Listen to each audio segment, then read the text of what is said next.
வணக்கம், நான் உங்கள் Shabdina. Welcome back to Shabdina's kitchen. இன்றைக்கி நம்ம கிச்சனில் பார்க்க போகிற ரெசிபி என்ன கேட்டிங்கன்னா வாழைத்தண்டு கூட்டு. வாழைத்தண்டு கூட்டு இன்றைக்கி இந்த கடலைப்பருப்பு, பாசிப்பருப்பு, தேங்காய்லாம் போட்டு ரொம்ப இன்ட்ரெஸ்டிங்கான சொல்லி கொடுத்துருக்கேன். நீங்கள் வீட்டில் வாழைத்தண்டு கூட்டு பண்ணியிருப்பீங்க, ஆனால் நான் சொல்கிற மெத்தடில் ட்ரை பண்ணி பாருங்களேன், ரொம்ப சூப்பராக இருக்கும். அது மட்டும் இல்லை, இந்த வாழைத்தண்டு கூட்டு பண்ணும்போது எந்த அளவுக்கு பருப்பு யூஸ் பண்ணும், தேங்காய் யூஸ் பண்ணும், கடைசியாக வந்து தேங்காய் எண்ணெய் ஃபினிஷ் பண்ணி இறக்கியிருப்பேன். அந்தளவுக்கு ஒரு அருமையான ரெசிபி.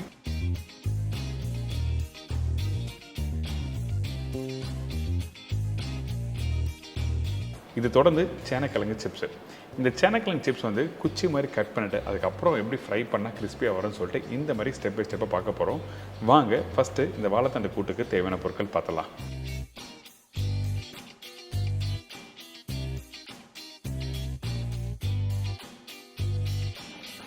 வாழைத்தண்டு 250 கிராம், கடலைப்பருப்பு 3 டேபிள் ஸ்பூன், பாசிப்பருப்பு 4 டேபிள் ஸ்பூன், தேங்காய் 4 பத்தை, பச்சை மிளகாய் 5லேருந்து 6 நம்பர், காய்ந்த மிளகாய் 4லேருந்து 5 நம்பர், இடித்த பூண்டு 15 பல்லு, சின்ன வெங்காயம் 20 நம்பர், தக்காளி 2 நம்பர், மஞ்சத்தூள் 1/4 டீஸ்பூன், மிளகாய் பவுடர் 1/2 டீஸ்பூன், தனியா பவுடர் 1/2 டீஸ்பூன், கருவேப்பிலை சிறிதளவு, கொத்தமல்லி தேவையான அளவு, முழு சீரகம் 3/4 டீஸ்பூன், கடுகு 1/4 டீஸ்பூன், உப்பு தேவையான அளவு, எண்ணெய் சமைக்கிறதுக்கு தேவையான அளவு, தேங்காய் எண்ணெய் 2 டேபிள் ஸ்பூன். இதாங்க இந்த ரெசிபிக்கு தேவையான பொருட்கள். ஃபஸ்ட்டு நம்ம என்ன பண்ணுறோன்னா, இந்த வாழைத்தண்டை பொடிசாக கட் பண்ணி எடுத்து வச்சுருக்கேன். அதுவும் பர்டிகுலராக வாழைத்தண்டை நீங்கள் கட் பண்ணும்போது கூட்டுக்கு இந்த மாதிரி சின்னதாக கட் பண்ணிங்கன்னா அந்த பருப்போடு சேர்த்து சாப்பிடும்போது நல்லாயிருக்கும். கடலைப்பருப்பு எந்த சைஸில் இருக்கோ அதே சைஸில் இந்த வாழைத்தண்டை கட் பண்ணுங்க. அதுக்கப்புறம் வாழைத்தண்டில் இருக்க நார் எல்லாத்தையும் எடுத்துகிட்டு க்ளீன் பண்ணி எடுத்து வச்சுருக்கேன். இதில் மஞ்சத்தூள் கொஞ்சம் போடுறோம். எதுக்காக இந்த இடத்துல மஞ்சத்தூள் போடுறேன்னு கேட்டிங்கன்னா காரணம் இருக்குது. இந்த வாழைத்தண்டை கட் பண்ணி முடித்த பிறகு கலர் மாறாமல் இருக்கிறதுக்கு மஞ்சத்தூள் போட்டு வச்சுருக்கோம். இதுக்கு பிறகு நம்ம என்ன பண்ணுறோன்னா, இதை அப்படியே கடாயில் போட்டு வாழைத்தண்டை தனியாக வேக வச்சிடறோம். வேக வைக்கும்போது கொஞ்சமாக உப்பு போட்டுருங்க. உப்பு அதிகமாக போனோம்னா ஒரு 1/4 உப்பு போடுங்க. கடைசியாக நம்ம வேணும்னா திருப்பி போட்டுக்கலாம். இப்போ இந்த வாழைத்தண்டு நல்லா வேகணும். வேகிற பக்கம் என்ன கேட்டிங்கன்னா கரெக்டாக ஒரு 3/4 வேக்காடு அளவுக்கு வேக வச்சுருங்க. அதாவது ஒரு 80% அளவுக்கு வெந்திருக்குன்னு சொல்ல வரேன். சைடில் நம்ம தேங்காய் பேஸ்ட் அரைக்கலாம். இந்த வாழைத்தண்டு இப்போ வேகட்டும். நான் சொன்ன 4-10 தேங்காய் சொன்னேன் பார்த்தீங்களா, அந்த தேங்காவை பொடிசாக கட் பண்ணி போட்டிருக்கேன். அதுக்கப்புறம் சீரகம், இதுக்கு பிறகு பச்சை மிளகாய் போட்டிருக்கோம். 3 பச்சை மிளகாய் காரத்துக்கு போட்டிருக்கேன். வேணால் இன்னொரு பச்சை மிளகாய் எக்ஸ்ட்ரா போட்டுக்கலாம். இதோட கொஞ்சமாக தண்ணி ஊற்றி அரைக்கிறோம். கூட்டுக்கு எப்பவுமே நீங்கள் வீட்டில் அரைக்கும் போது முக்கியமாக கவனிக்க வேண்டிய விஷயம் என்ன, கூட்டுக்கு நைஸாக அரைச்சிடக்கூடாது. கொஞ்சம் குறைன்னு அரைச்சா தான் கூட்டுக்கு சாப்பிட்றதுக்கு நல்லாயிருக்கும்.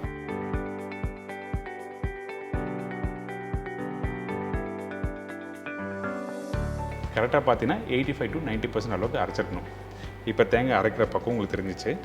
அதுக்கப்புறம் இந்த வாழைத்தண்டும் நல்லா ரெடி ஆகிடுச்சு. ஆல்மோஸ்ட் ஒரு 90% அளவுக்கு வாழைத்தண்டு ரெடி ஆகிடுச்சு. இந்த இடத்துல நம்ம என்ன பண்ண போகிறோம்னா தேங்காய் பேஸ்ட்டு போட போகிறோம். அதுக்கு முன்னாடி வாழைத்தண்டு எப்படி வெந்திருக்குன்னு காமிக்கணும் பாருங்கள். கையில் எடுத்தினா சாஃப்டாக அப்படியே மசிஞ்சு வர மாதிரி இருக்கணும். இந்த மாதிரி வந்த பிறகு தான் தேங்காய் பேஸ்ட்டு போட போகிறோம். அதுக்கு முன்னாடி இந்த வாழைத்தண்டை வேக வைக்கும்போது கொஞ்சம் தண்ணி அதிகமாக இருந்ததுன்னா அந்த தண்ணியை கொஞ்சம் எடுத்துருங்க.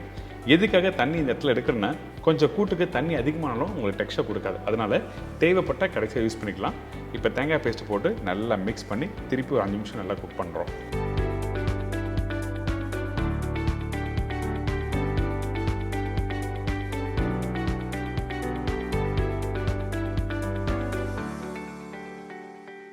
இந்த மாதிரி தேங்காய் பேஸ்ட்டு போட்ட பிறகு கொதிக்கும் போது கொஞ்சம் லூஸ் ஆகும். அதுக்கு பிறகு திக்காக ஆரம்பிக்கும். இந்த தேங்காய் பேஸ்ட் வெந்த பிறகு தான் நம்ம என்ன பண்ணுறோன்னா வேக வச்ச கடலைப்பருப்பும் பாசிப்பருப்பும் யூஸ் பண்ண போகிறோம். அதனால் இந்த கடலைப்பருப்பும் இந்த ஸ்டேஜில் போட ஆரம்பிக்கிறேன்.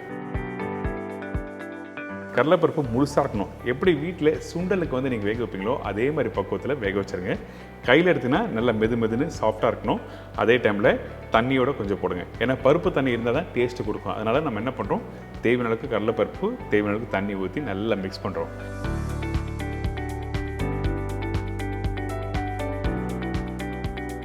மிக்ஸ் பண்ணி முடித்த உடனே பாசிப்பருப்பை இந்த இடத்துல யூஸ் பண்ணுறோம்.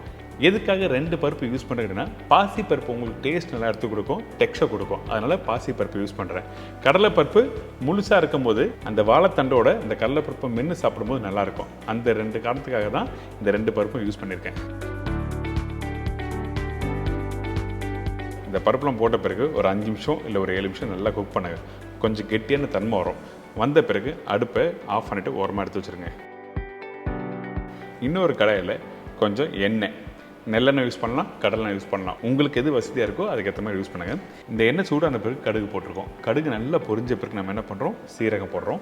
இந்த சீரகம் போட்டோடனே இடித்து வச்சுருக்க பூண்டு தோலோடு இடித்து வச்சுருக்க பூண்டு தான் நான் போட்டிருக்கேன். அதுக்கு பிறகு இந்த சின்ன வெங்காயம். இந்த மாதிரி ரெசிபிக்கு சின்ன வெங்காயம் யூஸ் பண்ணுங்கள், ரொம்ப நல்லாயிருக்கும். அதே டைமில் அந்த வெங்காயம் கட் பண்ணும்போது 1/2 இல்லை 1/3 கட் பண்ணி போடலாம். இதுக்கு பிறகு பச்சை கருவேப்பிலை, பச்சை மிளகாய், காஞ்ச மிளகாய் இதெல்லாம் போட்ட பிறகு நம்ம என்ன பண்ணுறோம், அந்த பூண்டு சின்ன வெங்காயம் இதெல்லாம் நல்லா வதங்கணும்.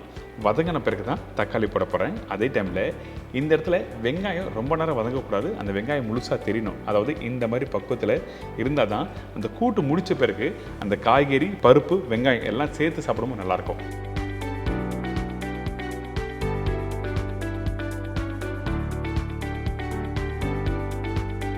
இதுக்கு பிறகு தக்காளி போட்டிருக்கோம். தக்காளி போட்டோடனே மஞ்சத்தூள், அதுக்கப்புறம் மிளகாய் பவுடர், தனியாத்தூள். கூட்டுக்கு பெரும்பாலும் அதிகமான பவுடர் மசாலா நீங்கள் யூஸ் பண்ண வேண்டாம். காரம் வேணா பச்சை மிளகாய் யூஸ் பண்ணலாம். அதே டைமில் கூட்டு காரமும் இருக்கக்கூடாது. இப்போது சில்லி பவுடர், தனியாத்தூள் போட்டிருக்கோம். அதுக்கு பிறகு உப்பும் போட்டு அந்த மசாலாவை அப்படியே வதக்க ஆரம்பிக்கிறோம்.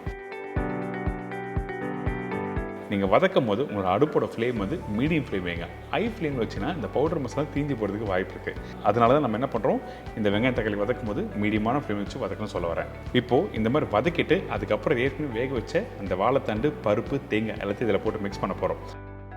தண்ணி தேவைப்பட்டால் கடைசியாக வேக வச்ச அந்த வாழைத்தண்டு தண்ணி எடுத்து வச்சோம் பார்த்தீங்களா, அந்த தண்ணி இந்த இடத்துல யூஸ் பண்ணிக்கலாம்.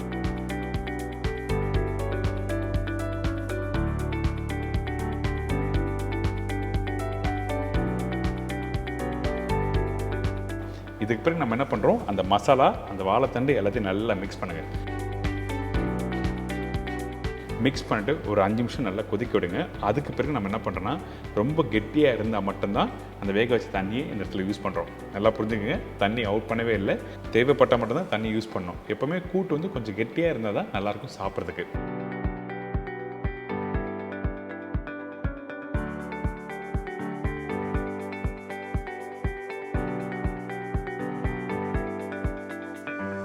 கடைசியாக நம்ம என்ன பண்ண போகிறோம்னா, கொஞ்சம் கொத்தமல்லியும் அதுக்கப்புறம் தேங்காய் எண்ணெய் போட போகிறோம்.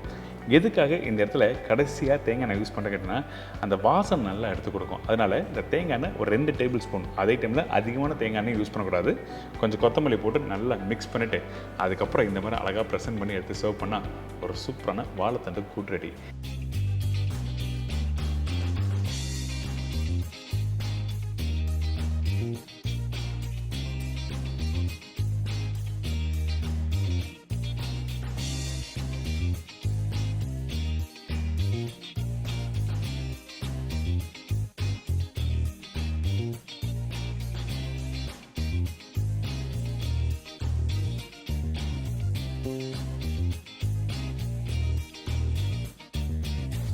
இதை தொடர்ந்து சேனக்கிழங்கு சிப்ஸ் எப்படி ரெடி பண்ணுறது பார்க்கலாம்.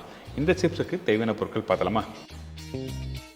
சேனைக்கிழங்கு சிப்ஸுக்கு தேவையான பொருட்கள்: சேனைக்கிழங்கு 1/2 கிலோ, கார்ன்ஃப்ளவர் 3லேருந்து 4 டேபிள் ஸ்பூன், மஞ்சத்தூள் 1/4 teaspoon, chilli powder 1/2 table spoon, தனியா பவுடர் 3/4 டேபிள் ஸ்பூன், இஞ்சி பூண்டு பேஸ்ட் 1/2 டீஸ்பூன், பெருங்காயம் சிறிதளவு, கருவேப்பிலை சிறிதளவு, கொத்தமல்லி தேவையான அளவு, உப்பு டு டேஸ்ட், ஆயில் ஃப்ரை பண்ணுறதுக்கு தேவையான அளவு. இதாங்க சேனக்கிழங்கு சிப்ஸுக்கு தேவையான பொருட்கள். இந்த சேனக்கிழங்கு சிப்ஸ் பண்ணுறதுக்கு ஃபஸ்ட்டு ப்ராப்பராக இந்த மாதிரி தின்னாக கட் பண்ணிடணும். அதாவது குச்சி மாதிரி கட் பண்ணிடணும்னு சொல்கிறேன். இந்த கட்டிங்கோட பேர் என்ன, ஜூலின்னு சொல்லுவாங்க. அதாவது ரெக்டாங்கிள் ஷேப்பில் தின் ஸ்லைஸை கட் பண்ணிட்டு அதுக்கப்புறம் நீட்டாக இந்த மாதிரி கட் பண்ணிங்கன்னா உங்களுக்கு சூப்பராக வந்துடும். அடுத்த வாட்டி எப்படி கட் பண்ணுறது காமிக்கிறேன். இப்போது நம்ம என்ன பண்ணுறோன்னா, இதில் மேரினேட் பண்ணிவிட்டு எப்படி ஃப்ரை பண்ணுறது அடுத்த ஸ்டெப் போடலாமா?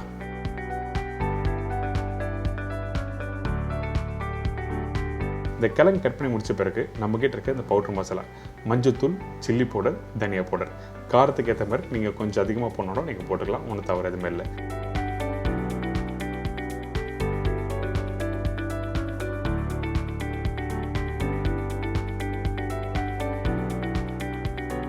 இதுக்கப்புறம் உப்பு கொஞ்சம் போட்டிருக்கேன்.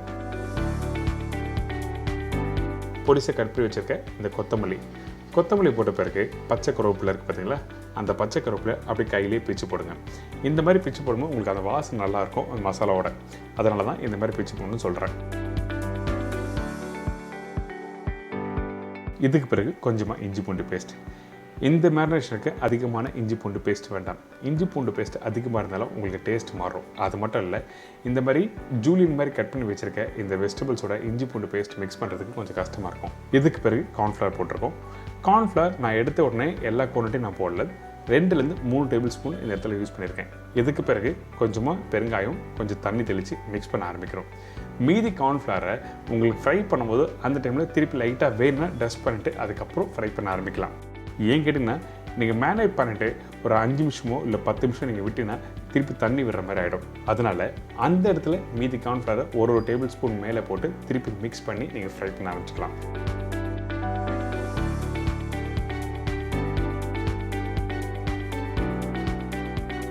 அடுத்தது இந்த எண்ணெய் கடாய் நல்லா சூடாக இருக்கா, இந்த எண்ணெய் கடாயில் ஃப்ரை பண்ணும்போது சேனக்கிழங்கு உதிரி உதிரியாக போடணும். அப்போ தான் ஒன்றோட ஒட்டாமல் கரெக்டாக வரும்.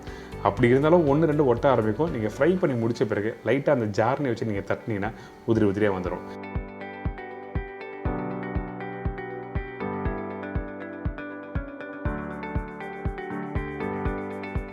இந்த மாதிரி லைட்டாக நீங்கள் கரண்டி வச்சு நீங்கள் தட்டும் போது என்னன்னா உங்களுக்கு கிறிஸ்பி ஆக தனித்தனியாக வந்துடும்.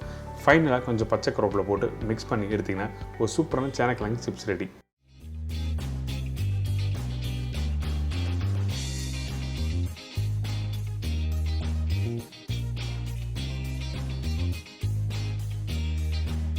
எனக்கு இன்றைக்கி நம்ம கிச்சனில் ஒரு 2 அருமையான வெஜிடபிள் டிஷ் பண்ணியிருக்கேன். அதுவும் வாழைத்தண்டை கூட்டு, சேனக்கிழங்கு சிப்ஸு. கூட்டு நிறைய வாட்டி நீங்கள் வீட்டில் ட்ரை பண்ணியிருப்பீங்க. ஆனால் இந்த மெத்தடில் ட்ரை பண்ணி பார்த்தீங்கன்னா ரொம்ப சூப்பராக இருக்கும். இதே மாதிரி நாளைக்கு இன்னும் ஒரு சூப்பரான ரெசிபி சந்திக்கிறேன். நன்றி, வணக்கம், see you, bye bye, take care.